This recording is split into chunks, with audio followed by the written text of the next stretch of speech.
Good morning, good afternoon, good evening, Zulagans, Zulagines, and those who don't identify as such.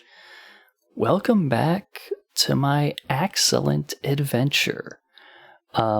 This week we have finally made it to an album that I've listened to before, actually. This is one that I got the vinyl of while I was at Camp Zool. Mike... So here's how things went down, right? We were in line to go in, and I was just going to grab, I think, like 3 albums or something. I was like, hey, what 3 should I get? And, whatever. Mike rolls in, and they were only letting people in, like, a couple at a time, and walks out with those 3 albums. Like, it was everything except Necronomicon 1 and 2. And hands them to me, and I'm like, you fucking son of a bitch. But anyway, I went in, and I was like, well, I guess since I don't have to pay for these 3, I will just grab the 2 Necronomicrons, and they had the vinyl of the Almighty there. And so I picked it up, just because, I just got a fucking turntable before Camp Zool, and I had speakers that were going to be arriving basically when I got back. So I was going to get to listen to them. Why not? And so yeah, I have had to listen to these before. It wasn't like, a super deep listen. It was just kind of, I had it on while I was washing dishes, cooking dinner, whatever. And it was fun.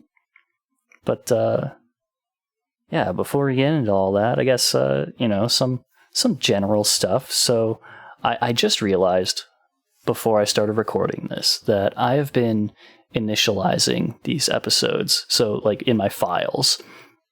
So I have a folder for all of the Juggalo Judgment stuff and individual folders for each episode project and all that stuff. And then I have ones for, named differently to note that they're from like the Schmeev Burger series or Schmeev's Excellent Adventure. So I have one for each episode of this, and I have been titling the files for the episodes themselves in Reaper SAE _ whatever episode.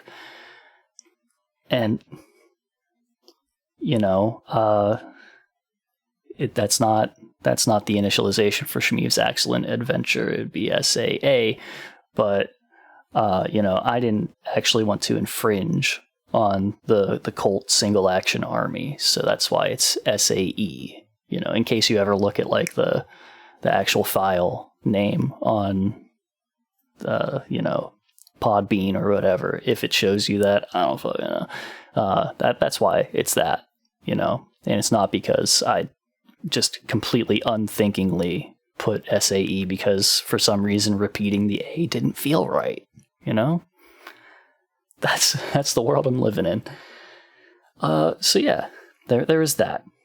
Other things that have just been happening. So like it's the spooky season, and I have a book club. We read books. We just finished the Shadow and Bone series, which is fantastic. If you enjoy some good fantasy, this is fantasy like set in an industrial Russian kind of thing.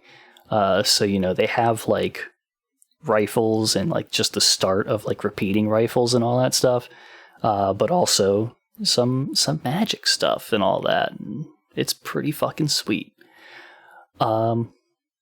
But we've just moved on, and I've been reading a book on the side called Maeve Fly. And if you're into this horror shit and you want to read some pretty decently gruesome stuff, and if you want to know what it's like to be inside the mind of a twisted serial killer, this is a book for you, I think. I think you'll enjoy it. I think you get a kick out of it. It's just a chick who loves Halloween, loves her job at Disney as Elsa, and, has a little bit of a thing inside of her that sometimes wants out, and when it's out, it murders people. So yeah, that one was fun. And now we moved on to for the book club, we've moved on to reading Camp Damascus, which is a book by Chuck Tingle, an author you may know from books about guys getting fucked by dinosaurs and or fucking dinosaurs, however that goes. And also, you know, the series of books titled things such as Pounded in the Butt by My Own Butt, Pounded in the Butt by My Book, Pounded in the Butt by My Own Butt. And then there's like another layer of abstraction of that. But this one is a horror novel. And so far from what I've been reading, it's pretty fucking horrifying. Like, especially for people who grew up in like very religious households and the like, especially in like a community of that sort. It is about a Christian girl who very clearly has some lesbian tendencies that she doesn't quite recognize for what they are. And yeah, it's been a ride so far. Just with her interactions with her parents and the weird gaslighting that they do, and it's fucked up.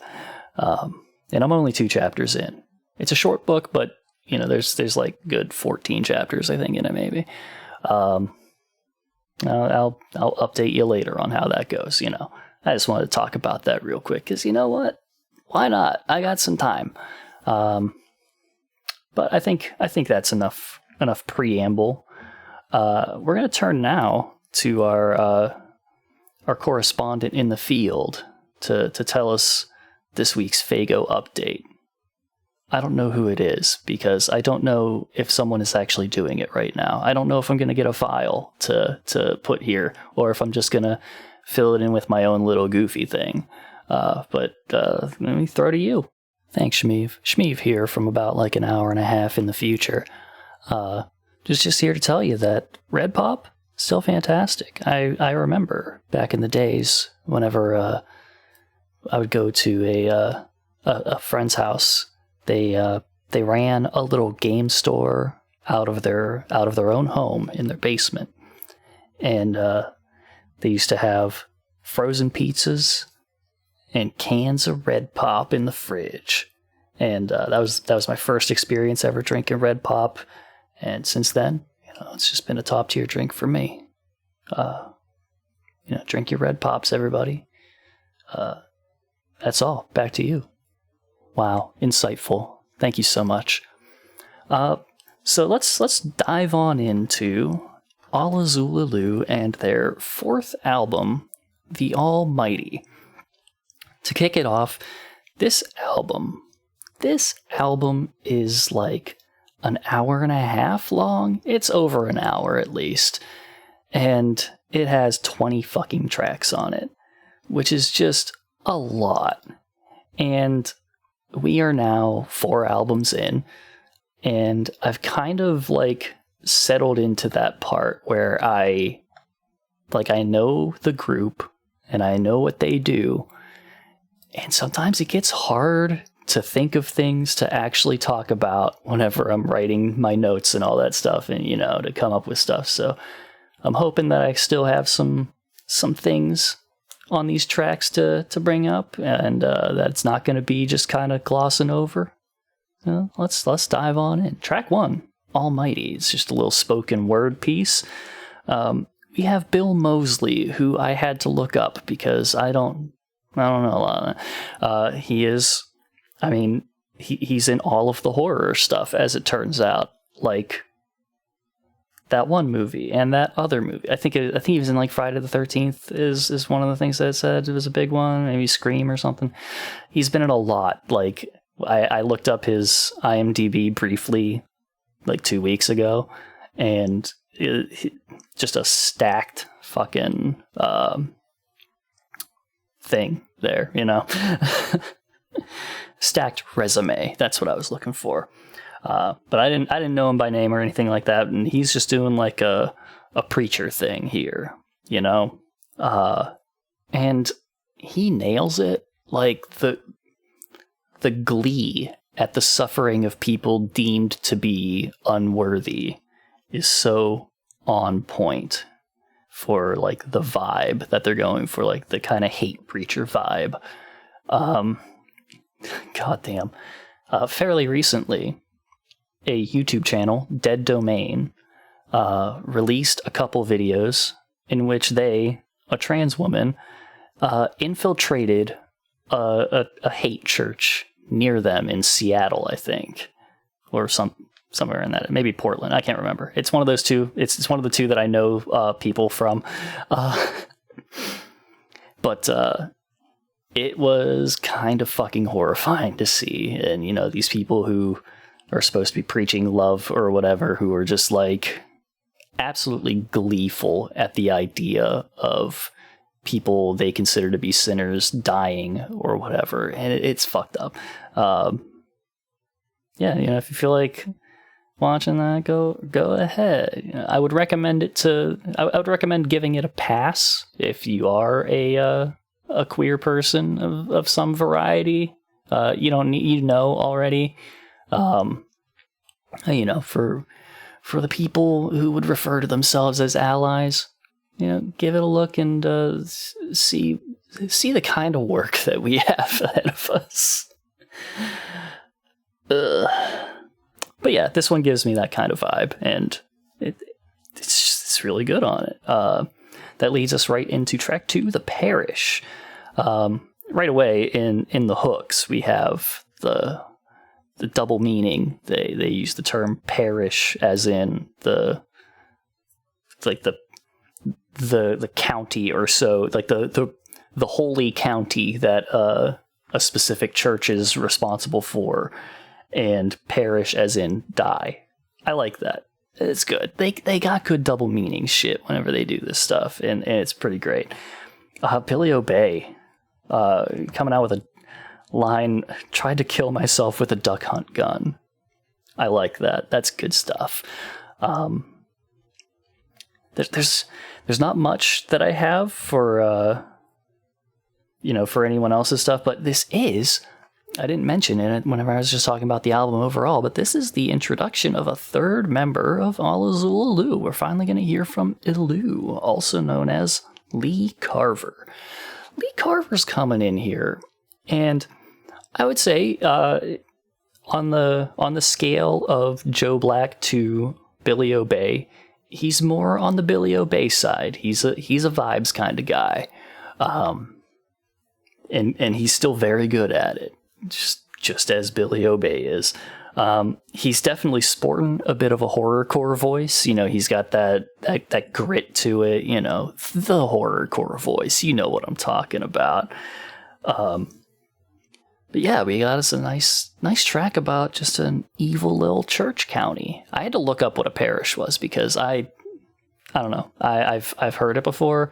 I always just kind of assumed that it was just like, you know, your churchgoers, kind of referred to the church as a whole. And it does, but it also is like it kind of refers to like the reach of that church. It's like their gang territory, sort of, you know? I just knew Alan Parrish from Jumanji. I think that was his name. But that's going to take us right into Stained Glass. You know, we get a lot of murder tracks, you know. There's so many murder raps around, especially on this show and in this series particularly. But I love whenever they kind of elevate it with a little gimmick, you know, like this one being about, you know, stained glass, which is, you know, glass is colorful and all that stuff, but also talking about staining the glass with blood. I love that, you know, it's fucking cool. The production on this rips. The production on most of this rips. There's just a cool fucking like synth line in there doing some shit. It's awesome. Lee has some lines in here that kind of reminds me of, so there are videos on YouTube. I've never actually watched one because if it turns out that it is what it purports to be, I don't really want to give views to that, you know? I don't want to encourage that shit. I don't think it is, though, because I don't think you can put something like this on YouTube. But he talks about replacing his teeth with shards of glass. And it makes me think of people...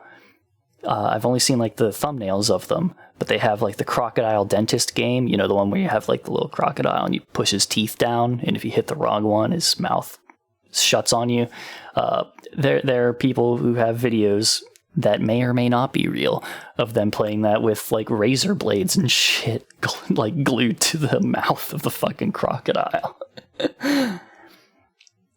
If anyone else feels like it, let me know. Are those real? Has somebody actually done that? You know, for real on the YouTube? I don't know. But yeah, that reminded me of that.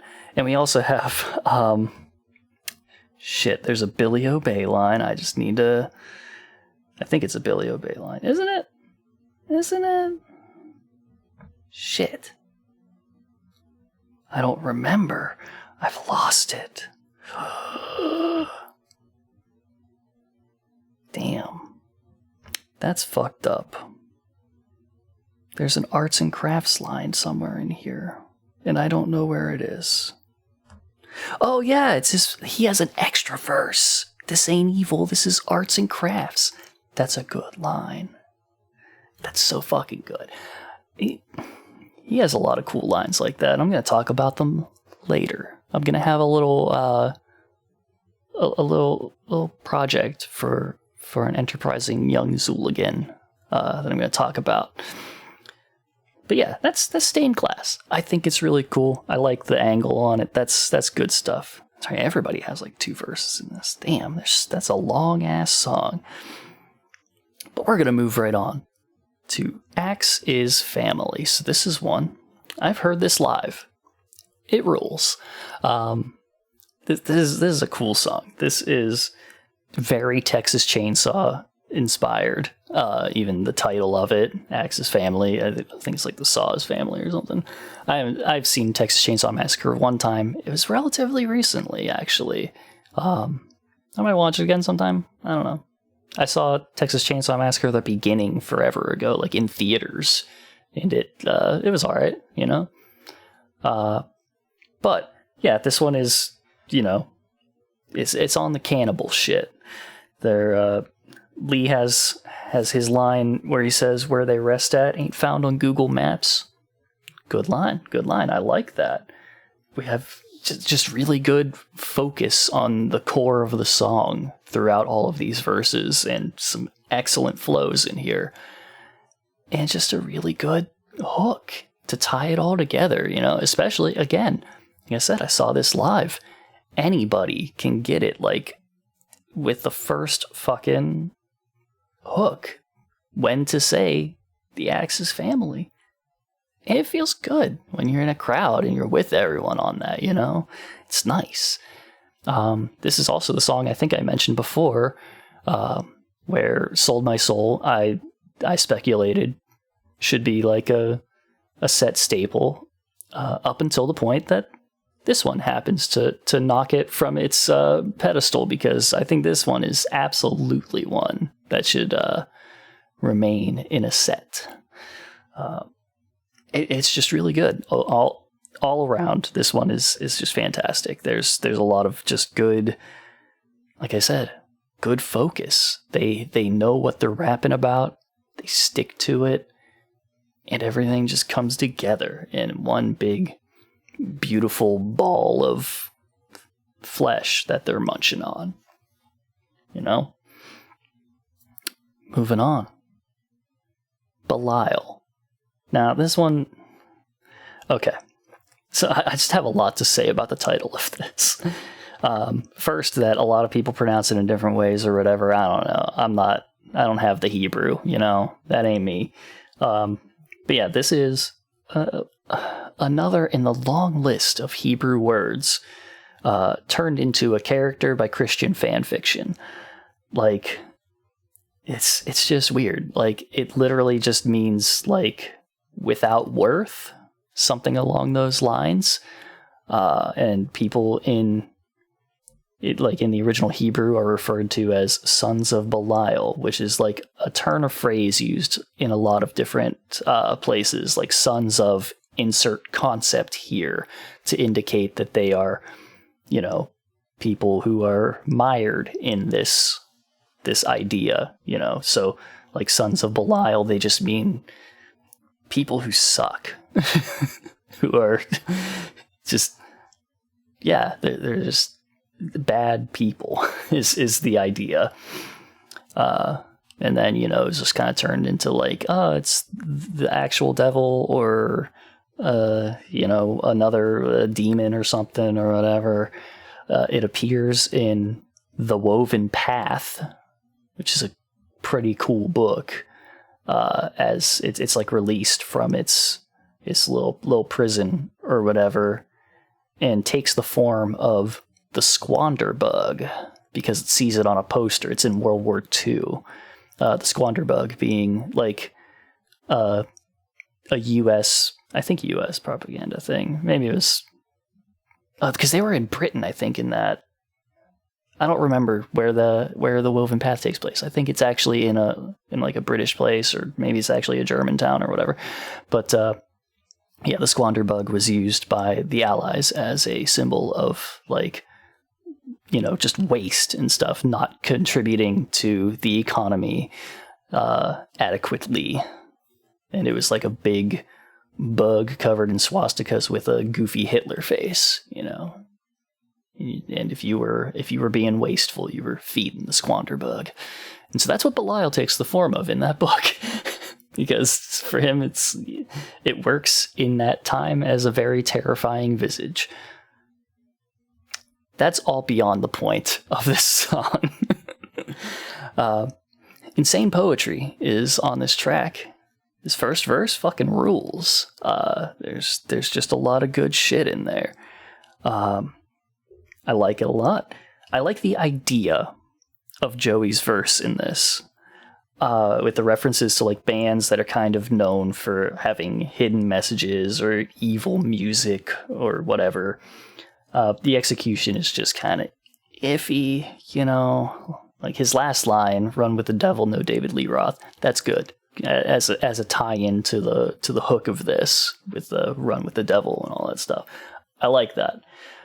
It's just, I don't know, the whole of it didn't quite come together for me. Billy Obey, though. Billy Obey fucking kills it on this track. I love it. I don't have like particular lines to call out. It's just, as a whole, everything comes together in his to just create just a really good verse, good feeling, like just, you know, flows and shit. It's so good. Like, you know, his first line, let's just have a look at that. "Undeniably vile, I'm suicidal with a loaded gun. Hard to get right with God when you know there's none."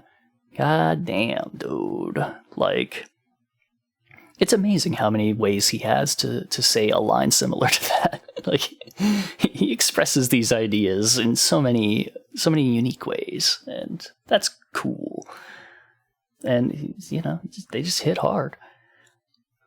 Moving on from that, Camp Zool. I was there. That's all. It's a little Camp Zool commercial. It's fun. It's goofy. It's there. You know, it's a skip thing. Doesn't matter. It's okay. Then Down for Life. All right. So here we are. we have the ever present "We Are Underground" song. This is also kind of about, you know, killing people and stuff. You know, they do all of that. But here's where Billy has his, what I'm just considering a trademark Billy Obey line. He says, "I don't write raps, I write eulogies." And I this is where the project that I want to put out there comes in. If some enterprising young Zooligan wants to go out and collect all of Billy's "this ain't X, this is Y" lines, all of the ones like that. Because I feel like he's done them before. I feel like this is not the first album I've heard them on, but I don't remember. That would be cool. I like them. They're a lot of fun. And yeah, his I butcher like Abdullah the Butcher. What a fucking, they're all dorks, man. They're all fucking dorks. Classic Joey Black storytelling on this track. Talking about fucking just murdering people and keeping them in his basement. I like his little Brady Bunch to Gacy Bunch line. That's fun. It's it's a time, And yeah, he brings people underground, in this case to his basement, and murders them and or tortures them. He probably does both, to be honest. Let's be real here. Unfortunately, Lee Carver, it's just like, it was so much easier to take notes with just two people on the track. I could compare and contrast them and all that stuff, and now there's a third one who's just throwing off my fucking groove. I don't know how to handle a 3-person group, to be honest. But Lee Carver, he's never off, really. He's good, but he just kind of falls to the wayside in my mind with his stuff. I don't know. I just don't have much to say here. He's good. He's very good. He just doesn't particularly grab my attention. I think he serves the tracks very well, and that's good. But I just don't think that he's not standing out to me at this time. I'm hoping to find some stuff. We'll get there, I think. So we're gonna move on to Dead. It feels weird to me how little the repetition in this song bothers me. At some point, like the way that they just keep saying dead and, like kind of echoing it and all that stuff, it just becomes more part of the beat than anything else. So it works. It just kind of fades into the background of the track, which is good. That is some excellent just use of, it's a good technique is what I'm looking for. Lee's a sad boy now that he's dead. This is kind of like a I can't remember what track it was. There was a Twiztid track about it that Violent J then referenced in the Raven's Mirror, I think. Is that the track? Is it the Raven's Mirror? Shit, I don't remember. It's been so long, y'all. But he's talking about being dead and just feeling real fucking sad about it, because life is pretty cool sometimes, maybe. I mean, they don't say that very often, but deep down, I feel like they recognize life is really cool sometimes. Joey, a sad boy in life, and he's got some sick fucking lines in this, like,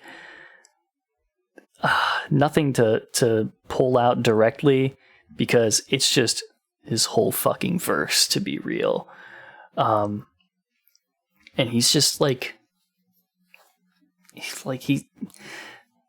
he's clearly gone through some shit. We're gonna talk about it even more as we go on.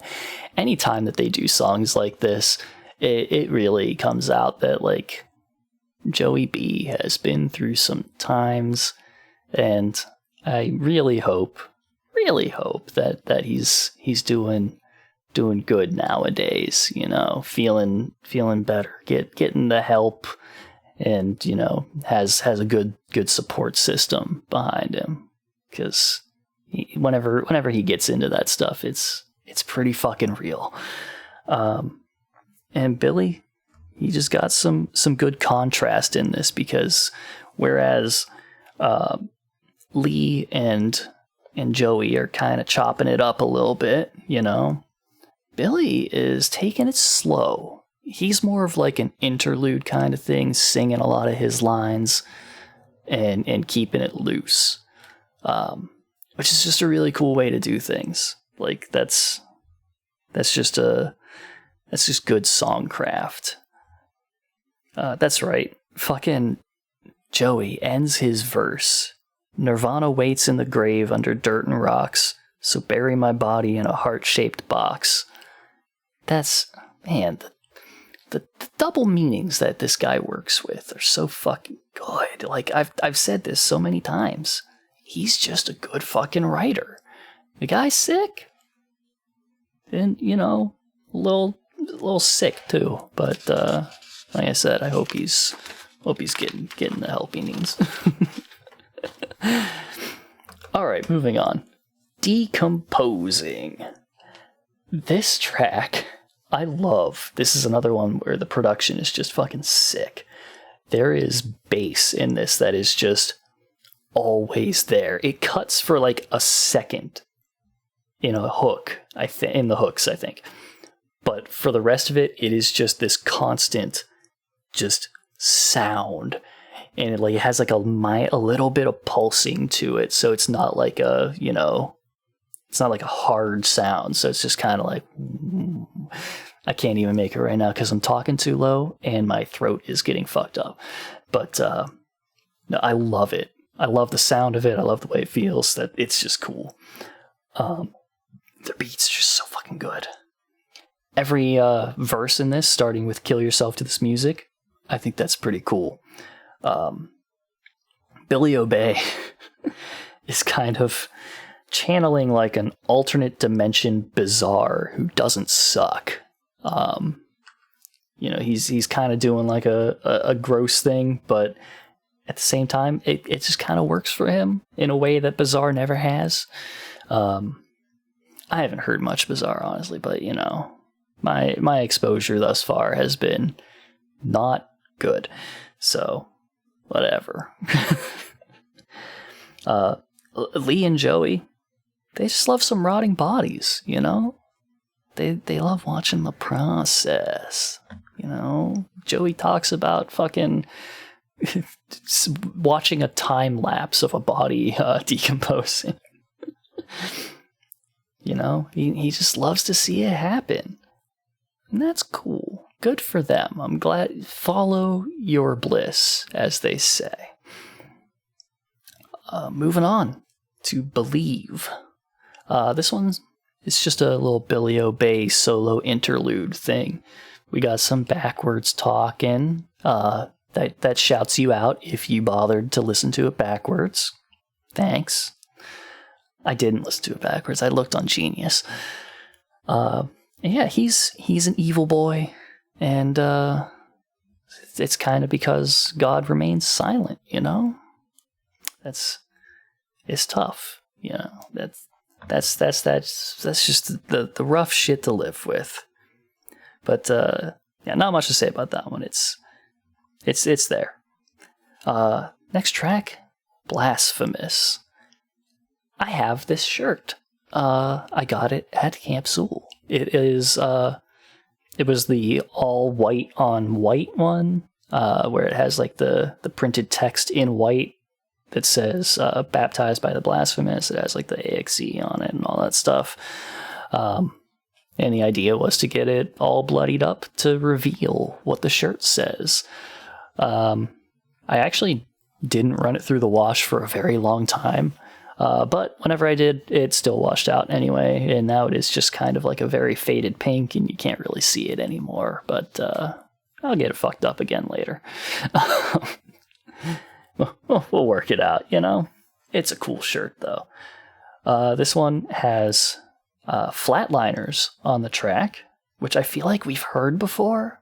I don't remember, though. I think they were guests on something. Maybe they were on Independence Day. I don't fucking remember.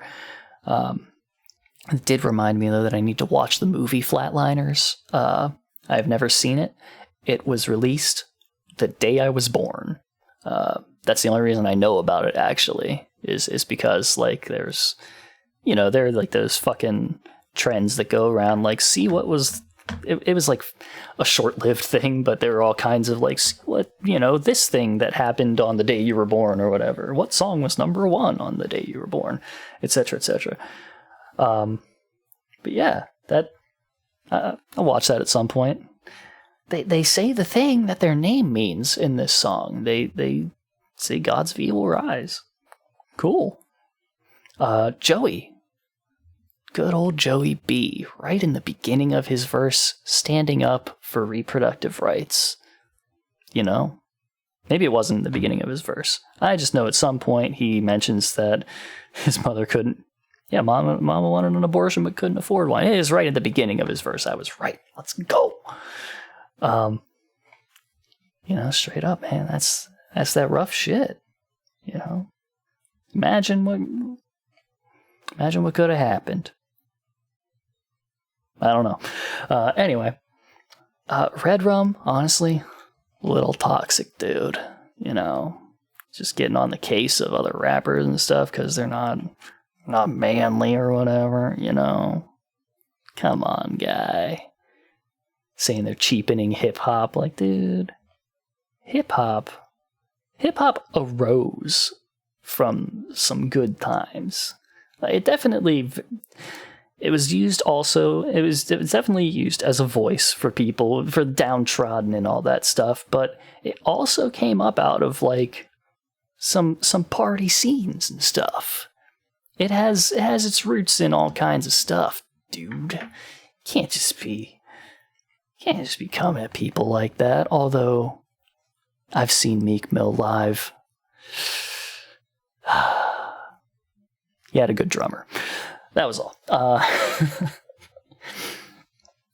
Lee Carver. Goddamn Lee Carver coming out with every man-made god that man made was makeshift.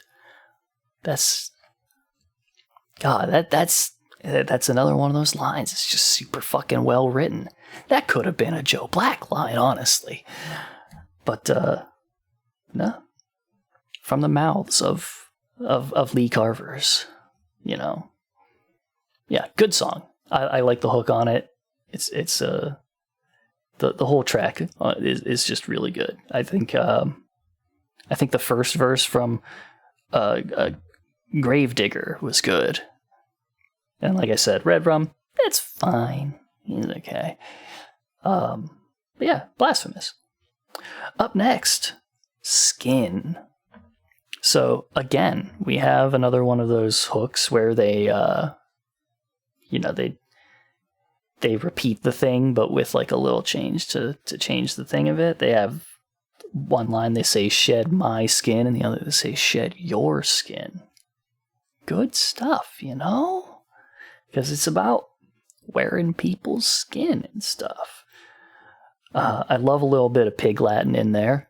Good job, Lee Carver, you know? I feel like, you know, people don't do Pig Latin as much anymore. I don't know. Lee Carver's still on it. Cool. But Pig Latin? I don't know. I don't hear it as much these days. I don't think I ever heard it much, but maybe a little bit more back whenever I was a kid. I actually had a little book. I think I've talked about this before, of Kids Shenanigans was the name of the book, actually Kids Shenanigans. And one of the things it had was like secret codes and stuff. And they talked about Pig Latin, but then they also had one called Oppish, where I think it's like after, what is it? So after each consonant sound in a word, you add op, and it's fucking weird. It sounds completely incomprehensible to me, honestly, but it was interesting. Things remind me of things, but yeah, you know, Lee doing a little suiting up. He wearing some skins and all that stuff. Joey opens up hard as fuck. Insides are a gift and your skin is the wrapping. That's good shit. I was thinking about this while I was looking up. I did a quick look up on like mythological, well, mostly like horror things, but also I ended up like sliding into mythological beings on this that wear other people's skin. Not many, as it turns out. A lot of things that show up in the guise of someone else's. I mean, like, obviously, you know, you get your leather faces and stuff, but I'm thinking of like like ghouls can apparently, like, it's a djinn of some sort that likes to feed on people and stuff. I didn't realize that ghouls were considered jinn. I always knew them as kind of just like a thrall of a vampire, usually something like that. But apparently they can disguise themselves, except for their feet. Fun fact. But anyway, I was thinking about it, and I was like, I would really like a song that's about different mythological creatures that have like skin disguises, like selkies.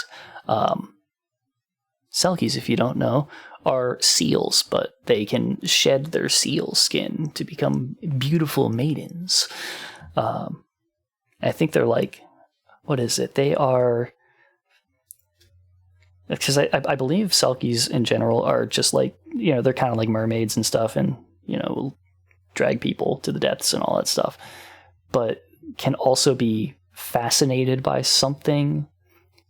I know if that's right. One of the things on selkies is if you actually like hide their skin, they can't leave. Like they are just kind of bound to you, but if they find it, they will leave. It's a lot of stuff. This is cool stuff. I would just love a track where 3 different people are each taking a verse from the point of view of like a different being that wears skin. I don't know. That's what I thought about with this track. I think it was cool, but it wasn't one that really, I don't know. It didn't hit me with like a strong concept in the way that some other ones did. Let me get a little water here.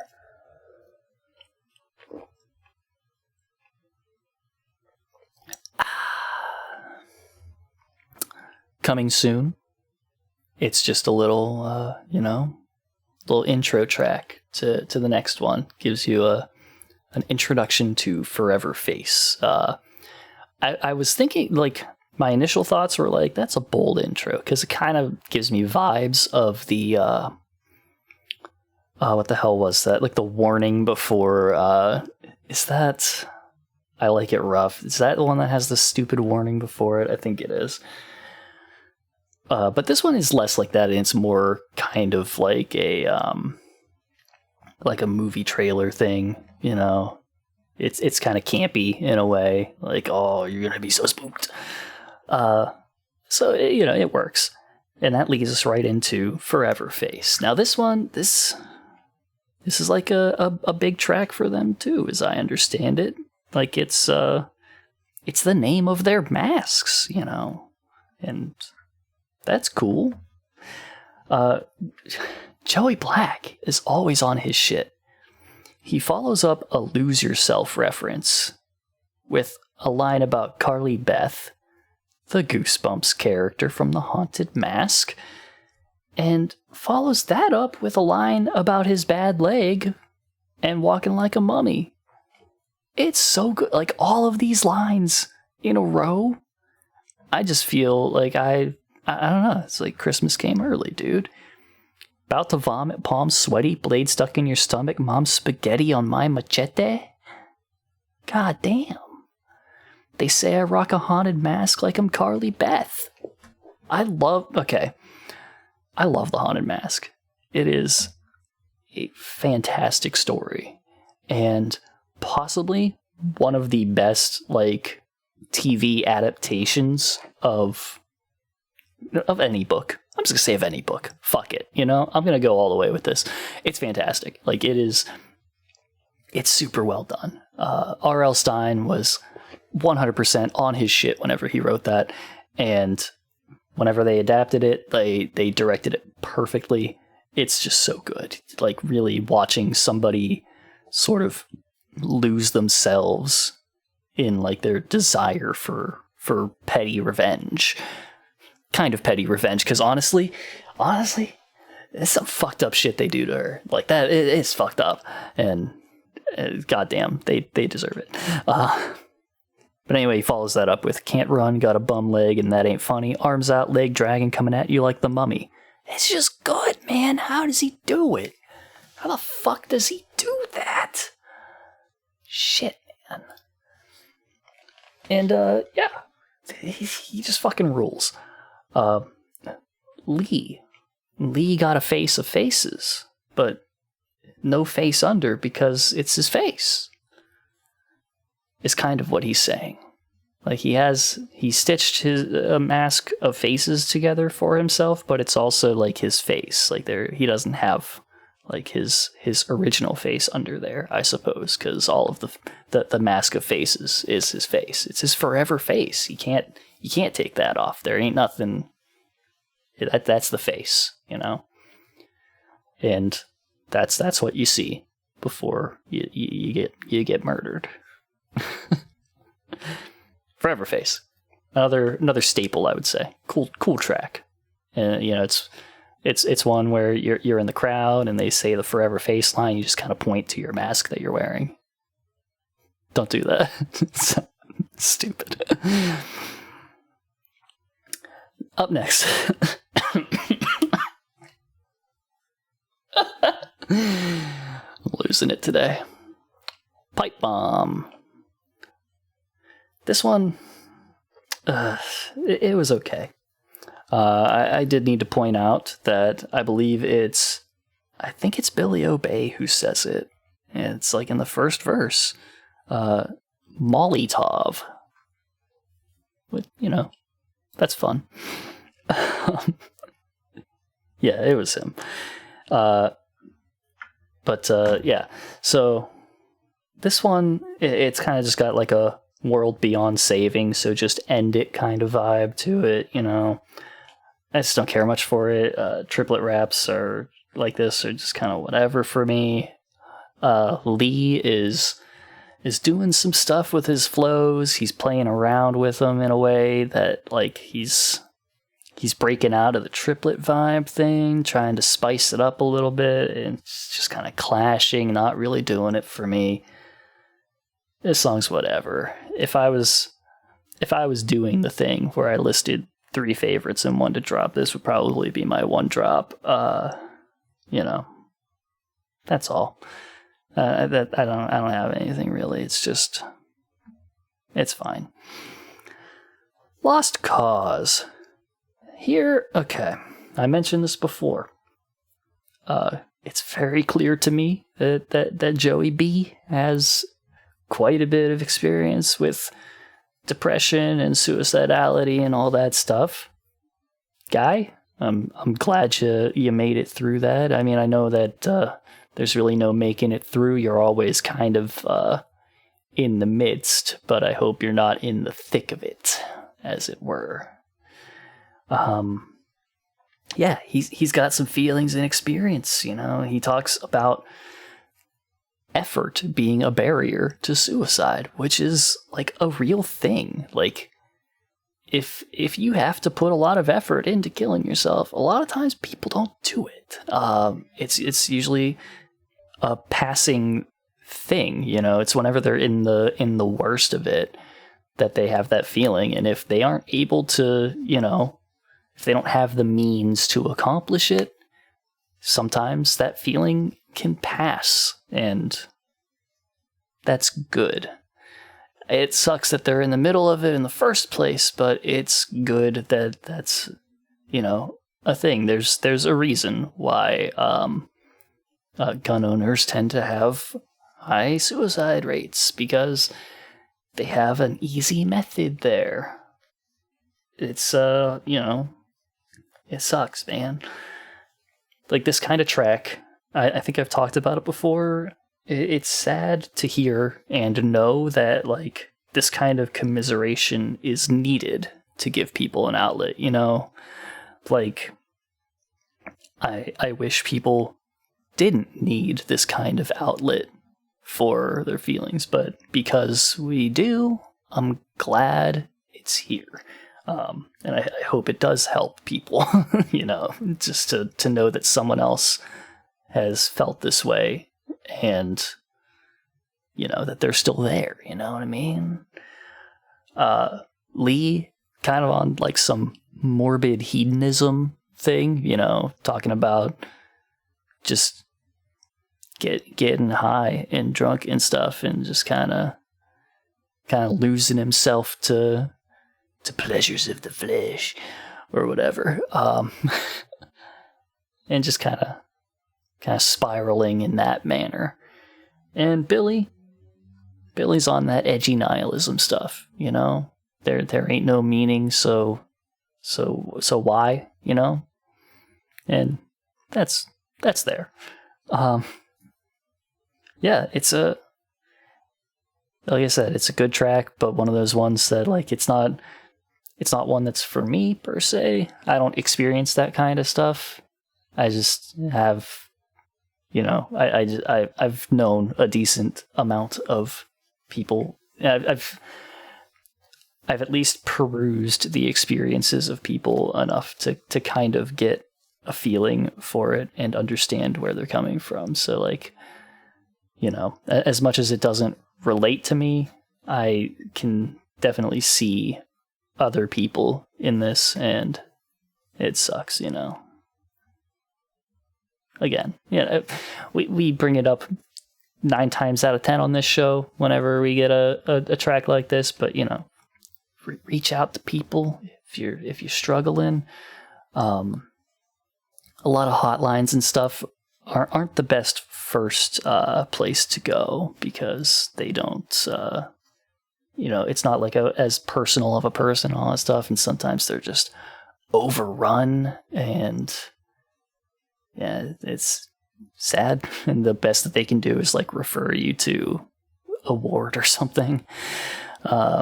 You know, reach out to friends and stuff, people close to you. If you don't have any, reach out to the closest person to you. Go, you know what? If you don't have people who are close to you and you're listening to this right now, and you need somebody, this is rough, you know? Go go a couple doors down to somebody that maybe you never talked to, and have a knock, and just, you know, just give it a shot. See what happens. Just be like, hey, hi, I live right over there, and yeah, I just wanted to come over and say hi and meet you. Probably don't. I don't know. It depends. It depends on where you're at. There are places you can do that. I had a good time actually meeting with my neighbors for the first time. I brought them banana bread. Bring banana bread. Do that, you know? Put some effort into some banana bread. It goes well. Maybe. I don't even know what I'm talking about anymore. It's, you know, take care of yourselves, is what I'm saying. That's what I'm trying to say here, is take care of yourselves. It's very important. You're very important. You matter. You're here, you know? You're fucking here. And that's something, ain't it? It's like, you could have not been here. Well, like, maybe you don't mind that idea so much, but, you know, you could have, you get to listen to this right now because you're here. Think about that. Go pet a cat or a dog or something. Go just think about how cool animals are, and how awesome it is to be in a time with all of them. Moving on. I love floundering. You know that? It's fun being here on my own. Venomous. All right. We have a track featuring Twiztid. Now, I would like a song about a team of villains called the Venomous Five. I think that would be pretty cool. And I know that this particular scene does not have a good track record with concept albums and songs about villains. Well, mostly just the albums, the full albums and stuff, because Conquer was at least pretty okay. I liked that one. So, you know, I think a one-off they could do. But this one is just kind of some standard murder rap stuff. Jamie sounds weird. Something about his voice sounds weird to me in this, and he's just mad at haters. And this one just kind of feels like a wasted feature. You know, it doesn't feel like one that was like a collab. So much as just like they were, you know, they're like, yeah, okay, we'll guest, whatever.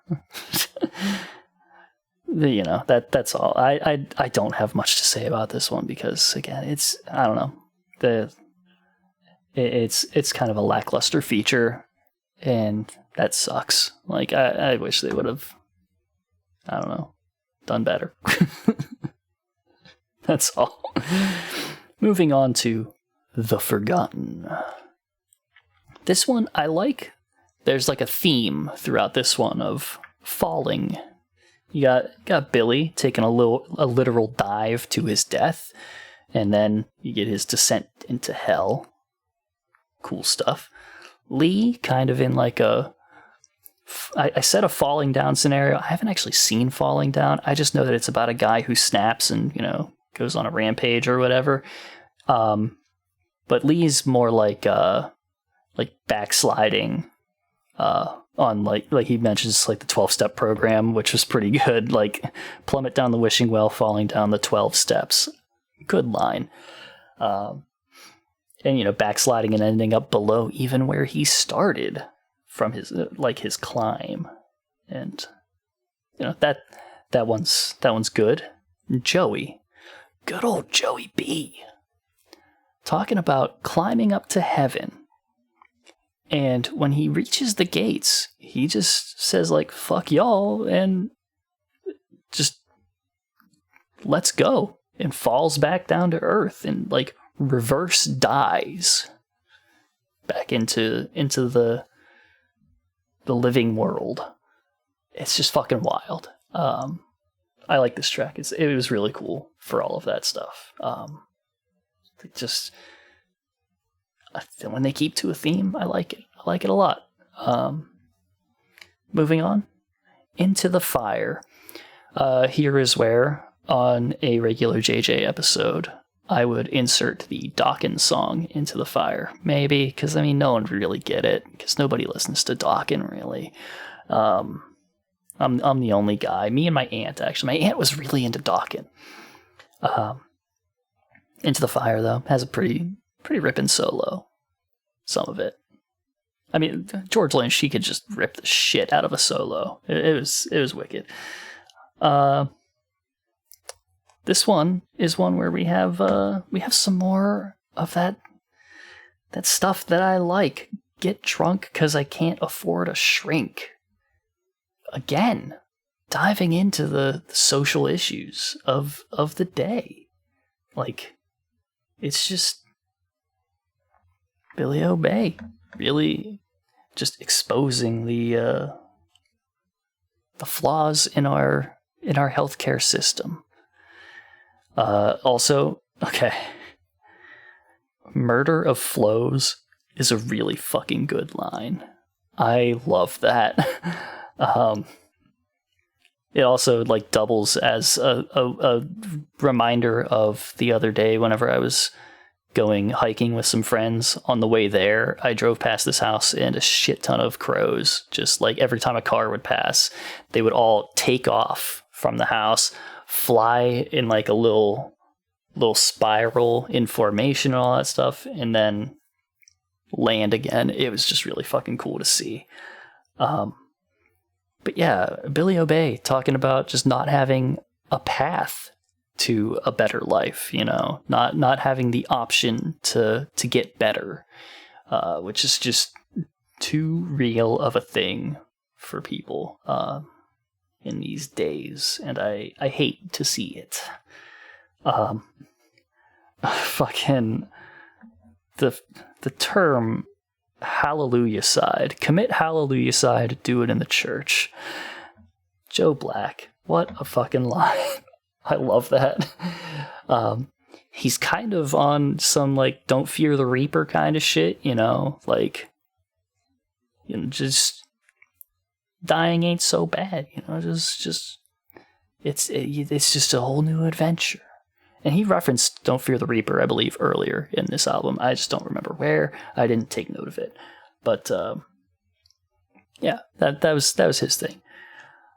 Lee Carver, I did not have much for, but Low Key is on this track. Low Key? Pretty fucking good. Talking about the way that music is given, like, both infinite and also no power. as needed for an agenda.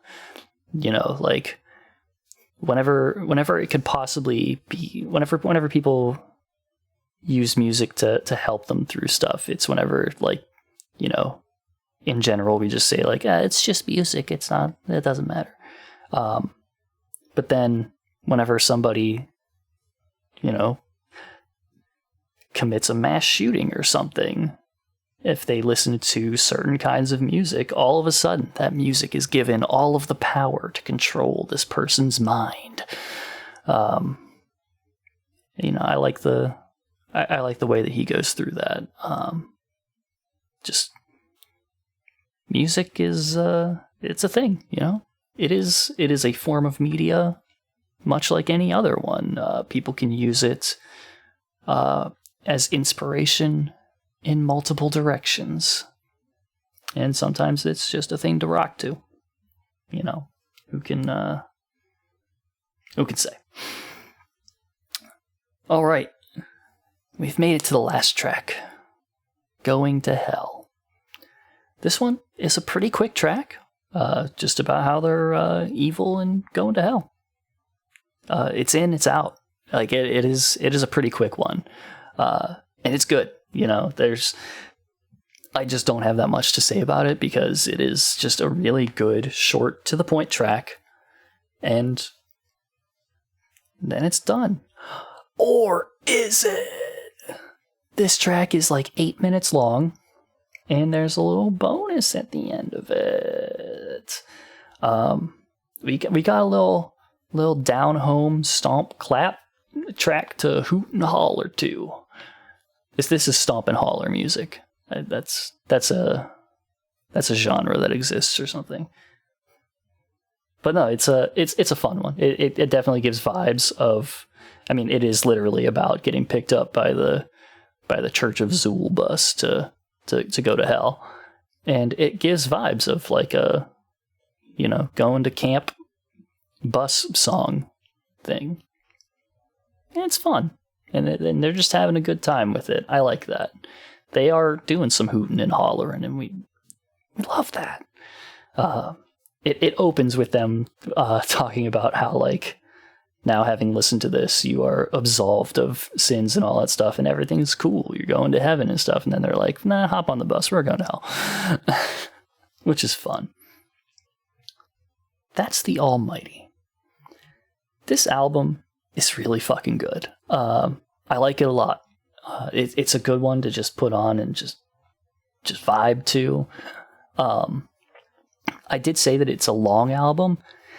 It doesn't feel long, like with a casual listen. It definitely feels long when I'm trying to take notes on 20 tracks and, you know, have something to say about them. But no, it's a very easy listen and a very fun listen. They're just really good. They are really showing out here. I said we were talking in the Discord about albums to start with, and like I said, Head of Horns is a very good starting point because it's short. You can get through it really quickly, and it doesn't feel like a big commitment. And then if that one grabs people, jump to this one because this one's really fucking good. Yeah, I like it a lot. It has a lot of good stuff on it. The introduction of Lee Carver, it works. Like I said, it makes it harder for me to take notes, but he's good. And, you know, if I don't have to do homework while listening, it's great. And, you know, again, Joe Black is still just top fucking tier with a lot of his writing. And he's a very compelling dude, you know? It's just, again, Joey B, if you're listening right now, hi, how you doing? I hope you're doing good. I hope to see you at camp. And again, I want to get that hand that I caught signed by all of you. But especially you, Joey B. Yeah, that's it. That's the Almighty. It was good. It was good. I hope that someday I will get my speakers fixed. I'm probably going to need to send them back under warranty because they don't fucking work and I can't listen to my goddamn albums anymore. But, yeah, it was a fun listen, this one. A fun bunch of listens, honestly. Like, this is one that I could put on casually and just kind of have playing for stuff. And I like that. I also do appreciate that some of the songs on Genius have Joe Black listed as Joey Black, and I'm going to take credit for that, even though it probably has nothing to do with me. I just like to call him Joey a lot.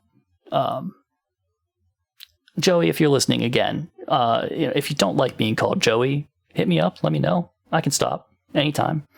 But until you let me know, you will be Joey. With all that, y'all know where to find us. Y'all know what to do. Tell me what you think about The Almighty by Alla Xul Elu. You know, I'm not doing 3 tracks to keep and 1 to get rid of, although I told you what one I would get rid of. But you can tell me instead. We're turning this around on you. You know, tell me what you really like on this. Tell me what your favorite. What's your favorite Joe Black verse? What's your favorite Lee Carver? What's your favorite Lee Carver reference that he makes? And what's your favorite Billy Obey? This ain't X, this is Y line. You know, those are the 3 things that I want you to go find. And yeah, you know, you can tell me all about those on the various social medias on which we exist, like our Twitter at Juggalo Judgment, like our Facebook Juggalo Judgment, like our Instagram at Juggalo Judgment, like our email if you want to just email us something, juggalojudgment@gmail.com. Fucking, you can talk to me individually. I don't go on Twitter very much anymore. I very rarely open it, but I'm still at Schmeev. If you want to catch me, you could message us like on the Instagram. I actually check the Instagram now since I am uploading my content, and you know, Mike's still the one that posts it on there because I don't want to mess with Instagram stuff, and he has all of the really good tagging abilities. He knows how to tag things to get that reach. I don't do that. And of course, if you really want to catch me and talk to me directly, it's all about the Discord, guys. It's all about the UPC Discord, the underground podcast. We all have fun there.